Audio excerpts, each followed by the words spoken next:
नमस्कार बंधुरा smart cafe channel नतून भिडियोते सबाइके आरो एकबार स्वागत जानाई। 1 আগস্ট থেকে समस्त यूपीआई অ্যাপে কিছু কিছু নিয়ম পরিবর্তন করা হয়েছে। তা কি নিয়ম পরিবর্তন করা হয়েছে এবং কোন কোন নতুন নিয়ম আনা হয়েছে সেই সমস্ত নিয়েই আজকের ভিডিওতে আলোচনা করব। এবার থেকে আপনি সারা দিনে 50 বারই ব্যালেন্স চেক করতে পারবেন যে কোনো ইউপিআই অ্যাপ থেকে। অর্থাৎ আপনার একটি অ্যাকাউন্ট যদি দুটো ইউপিআই অ্যাপে লিঙ্ক করা থাকে, যেমন ফোনপে, গুগল পে এবং আরও অন্যান্য অ্যাপ, প্রতিটি অ্যাপে আপনি 50 বার করে ব্যালেন্স চেক করতে পারবেন। 50 বারের বেশি ব্যালেন্স চেক আপনি করতে পারবেন না। তো এই সমস্ত নিয়মগুলি কেন আনা হচ্ছে সেটা আমি এই ভিডিও লাস্টের দিকে বলছি। তো এরপর যে পরিবর্তনটি আনা হয়েছে ইউপিআই অ্যাপে, তো সেটা হলো অটোপেকে নিয়ে। তো ইউপিআই অ্যাপে যে অটোপে সিস্টেমটি আছে, যেখান থেকে আপনারা সমস্ত বিল পেমেন্ট, মেম্বারশিপ এবং সাবস্ক্রিপশনের টাকা অটোমেটিক কেটে নেওয়ার জন্য যে ম্যান্ডেট দিয়ে থাকেন, সেটা এবার থেকে যে কোনো একটি ফিক্স আওয়ারে কাটা হবে। আগে যেমন অটোপে চালু করা থাকলে যখন খুশি টাকা কেটে নেওয়া হতো, সেটা এখন থেকে আর হবে না। এবার থেকে অটোপে টাকা কাটা হবে অফ পিক আওয়ার অথবা নন পিক আওয়ারে। তো পিক আওয়ার হচ্ছে গিয়ে সকাল 10টা থেকে দুপুর 1টা পর্যন্ত এবং বিকাল 5টা থেকে রাত্রি 9:30 পর্যন্ত। তাই দুপুর 1টা থেকে বিকাল 5টা এবং রাত্রি 9:30টার পর হলো অফ পিক আওয়ার। আর এই টাইমেই সমস্ত অটোপের টাকা ইউপিআই থেকে কেটে নেওয়া হবে। তো এর পরের যে আপডেট সেটা হলো পেমেন্টের স্ট্যাটাস নিয়ে। যেমন আপনি ইউপিআই থেকে কাউকে টাকা পেমেন্ট করলেন অথবা কোনো বিল পেমেন্ট করলেন এবং সার্ভারের কোনো ইস্যু থাকার কারণে সেই পেমেন্টটি হয়তো ফেল হয়ে গেল, তাহলে সেই ফেল ট্রানজ্যাকশানের স্ট্যাটাসটি আপনি দিনে 3 বার দেখতে পাবেন এবং প্রতিবার দেখার জন্য মিনিমাম 90 সেকেন্ডের গ্যাপ থাকতে হবে, তবেই আপনি সেই ফেল পেমেন্টের স্ট্যাটাসটি দেখতে পারবেন।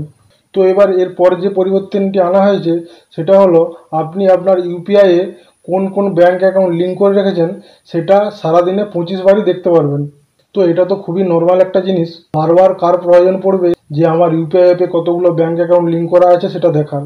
এবং এর সাথে সাথে ইউপিআইয়ে পেমেন্ট রিভার্সাল এবং চার্জব্যাক নিয়েও কিছু আপডেট আনা হয়েছে। যদি আপনি চার্জব্যাক করে থাকেন অথবা পেমেন্ট রিভার্সালের রিকোয়েস্ট করে থাকেন, তাহলে 30 দিনের মধ্যে আপনি 10 বারই রিকোয়েস্ট করতে পারবেন এবং পার্টিকুলার কোনো ব্যক্তি বা কোনো সংস্থার থেকে আপনি 5 বারই রিকোয়েস্ট করতে পারবেন। তো এই পরিবর্তনগুলো সমস্ত ইউপিআই অ্যাপে 1 আগস্ট থেকে অলরেডি চালু হয়ে গিয়েছে। তো এবার একটু জেনে নেওয়া যাক এই সমস্ত আপডেটগুলি কেন ইউপিআই অ্যাপে আনা হয়েছে। আপনারা দেখেছিলেন যে কিছুদিন আগে ইউপিআইয়ের ডাউন টাইম চলছিল, ইউপিআই সার্ভার ঠিকঠাক মতো কাজ করছিল না এবং বেশিরভাগ পেমেন্ট ফেল হয়ে যাচ্ছিল। তো এইরকমটা হওয়ার কারণ একটাই, তো সেটা হলো সার্ভার। কারণ আজকের দিনে ভারতের বেশিরভাগ মানুষই তাদের নিজেদের স্মার্টফোনে ইউপিআই ব্যবহার করে থাকেন। তো ইউপিআই থেকে সমস্ত রকমের payment, balance inquiry, bank linking, পেমেন্টের স্ট্যাটাস ইনকোয়ারি, এই সমস্ত কিছু কাজ কিন্তু একটি সার্ভার থেকেই হতো।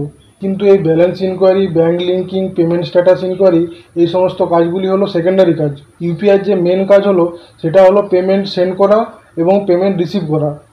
তো সেই জন্যই এনপিসিআই এই পরিবর্তনগুলি নিয়ে এসেছে, যাতে করে মেন সার্ভারের সমস্ত রকম পাওয়ার ট্রানজ্যাকশানের ক্ষেত্রে ব্যবহার করা যায় এবং সেকেন্ডারি কাজ যেমন ব্যালেন্স ইনকোয়ারি, ব্যাঙ্ক লিঙ্কিং, পেমেন্টের স্ট্যাটাস ইনকোয়ারি, এই সমস্ত সেকেন্ডারি কাজের জন্য এই লিমিটেশনগুলি এনপিসিআই নিয়ে এসেছে, যাতে করে আপনি চাইলেও বারবার এই কাজগুলি করতে পারবেন না। তো বন্ধুরা, আজকের ভিডিও এই পর্যন্তই ছিল। ভিডিওটি ভালো লাগলে অবশ্যই একটি লাইক করে দেবেন এবং তার পাশাপাশি এরকমের ইনফরমেটিভ ভিডিও আমার চ্যানেলে পরবর্তী সময় দেখার জন্য চ্যানেলটিকে অবশ্যই সাবস্ক্রাইব করে পাশের বেল আইকনটি প্রেস করে রাখবেন। তো তাহলে দেখা হবে পরে নতুন একটি ভিডিওতে। সবাই খুব ভালো থাকবেন। ধন্যবাদ।